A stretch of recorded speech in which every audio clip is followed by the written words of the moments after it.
Hey everybody, I'm Jill Redfern and welcome to Third Shift Movement Shop, home of literal technique. This tutorial is about using transversus abdominis and rectus abdominis together as stabilizers in our dance technique. All basic dance movement requires muscle stabilizing the central bones. In literal technique, there are 4 abdominal muscles, and rectus ab and transversus are 2 of those. The other 2 are the internal obliques and the external obliques. All 4 of those are key vertebrae stabilizers.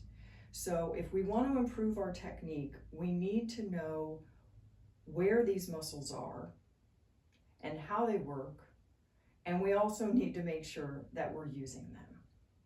So let's start with transversus and rectus ab. Transversus is primarily a vertebrae stabilizer. It does have a role in assisting with vertebrae rotation, but for the most part, it's primarily stabilizing the vertebrae. Rectus ab is primarily a flexor. It primarily flexes the vertebrae, and as a result, it moves the ribcage barrel closer to the pelvic barrel.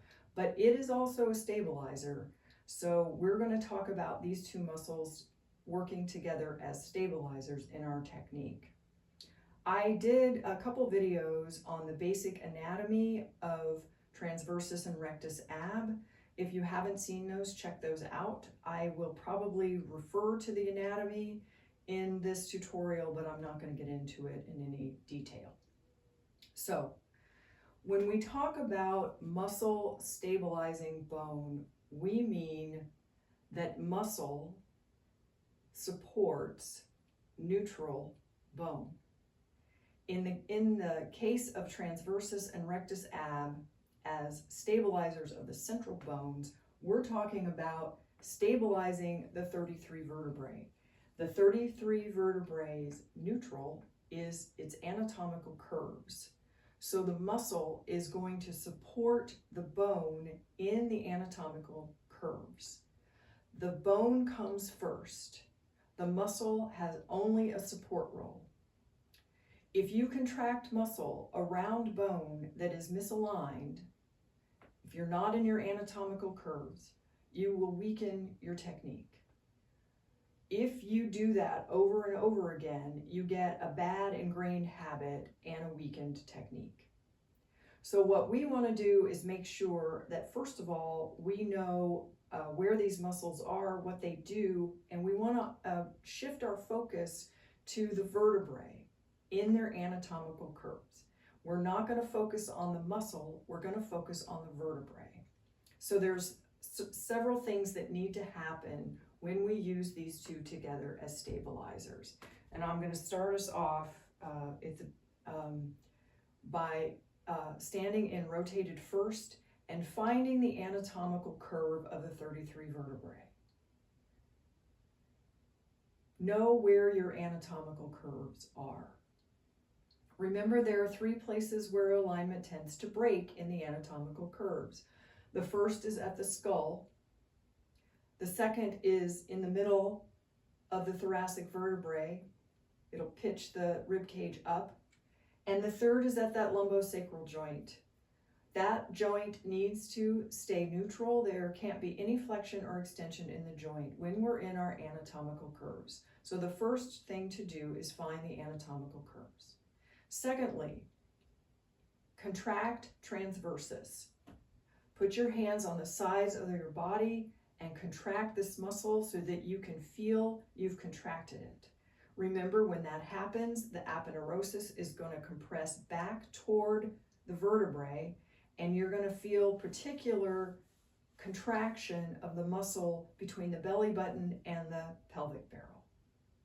You're also going to keep your awareness on the neutrality of the lumbosacral joint. The third thing you're going to do is put your hands on rectus ab and feel the muscle contract. Remember, rectus ab is between the bottom of the rib cage and the pelvic barrel. There's an equal tension between the 2 barrels. The muscle has to find an equilibrium so that it keeps the vertebrae in their anatomical curves. At the same time, you're going to keep your awareness on the neutral lumbosacral joint. And then lastly, you've got these muscles contracted. You're in your anatomical curve. You need to find consistent awareness of the vertebrae in their anatomical curves and consistent simultaneous contraction of the two muscles. So that's our feet. Let's try this together by, I'm going to keep my hands on rectus ab, and I'm going to take my foot out in front in tendu, as if I'm going to do a piqué. So I've now moved my leg out. I've got both muscles contracted. I'm in my anatomical curves. I'm just going to do a really subtle piqué. Piqué isn't high, it doesn't come off the floor.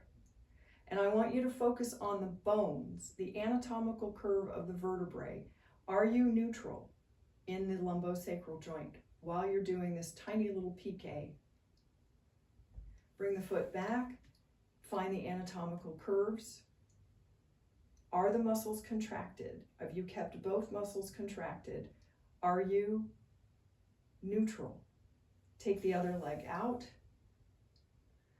Find the anatomical curves again. Did you feel the shift in the lumbosacral joint when you took your leg out?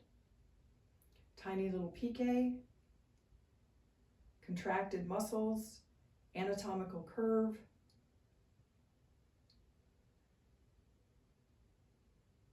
And bring your foot back in.